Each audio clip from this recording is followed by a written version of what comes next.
There is something I'd like to ask you. Coming from Poland, from the set of not so perfect parents and the darkness in many ways than one, coming to this country 20 some years ago, not consciously, I didn't know that I created it till I created it. And I'm thinking, gosh, I had to jump continents, countries. Is it just simply for the expansion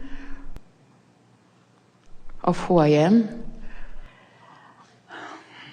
Of the expansion of this universe? Because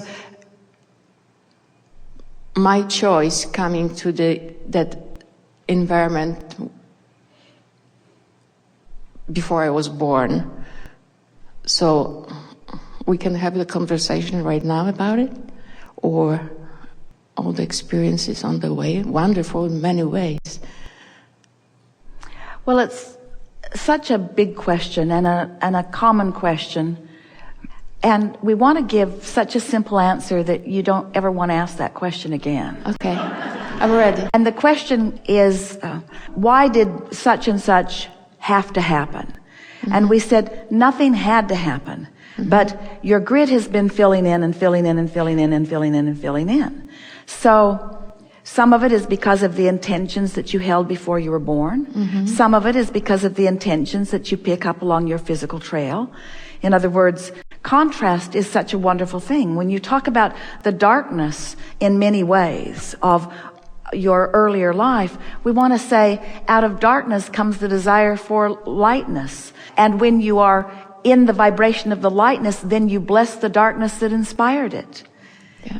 We talked earlier today about, do you really believe that negative emotion is a bad thing, that contrast is a bad thing? Because we know for sure that it isn't. We know that it's a clarifying thing. We know that it's a defining thing. We know that it's a focusing thing.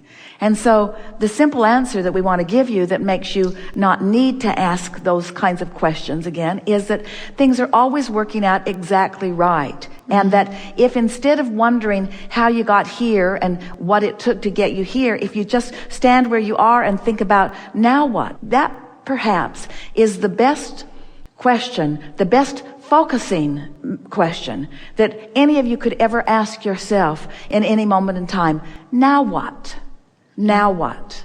Mm-hmm. In that expectant now what, meaning now, because now is where all of your power is.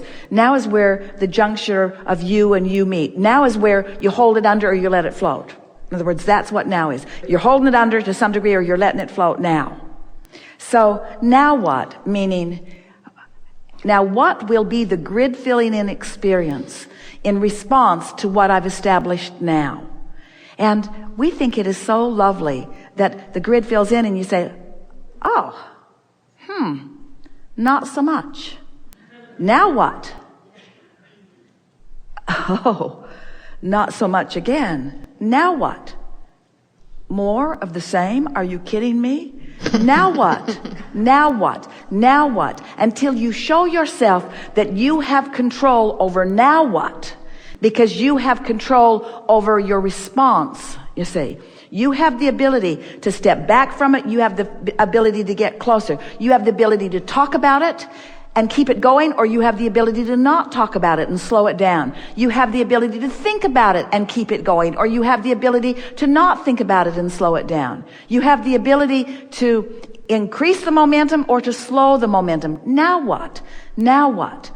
Because the question means, now what am I doing vibrationally? And now how is the universe responding to the what that I'm now doing? And the what that you're now doing is vibrational, vibrational feeling, vibrational feeling, vibrational.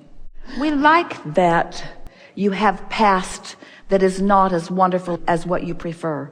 We want it to always be that way. We want every single thing that you've ever lived, no matter how great it was, no matter how many people were cheering for you, no matter how young and beautiful you think you were at the time, no matter what, we want what is past to be less delicious than the now. And we promise you that it can be that way when you get the hang of this. Now what? Now what, universe, are you going to surprise me with in terms of timing and details that's a match to the preparation that I've made?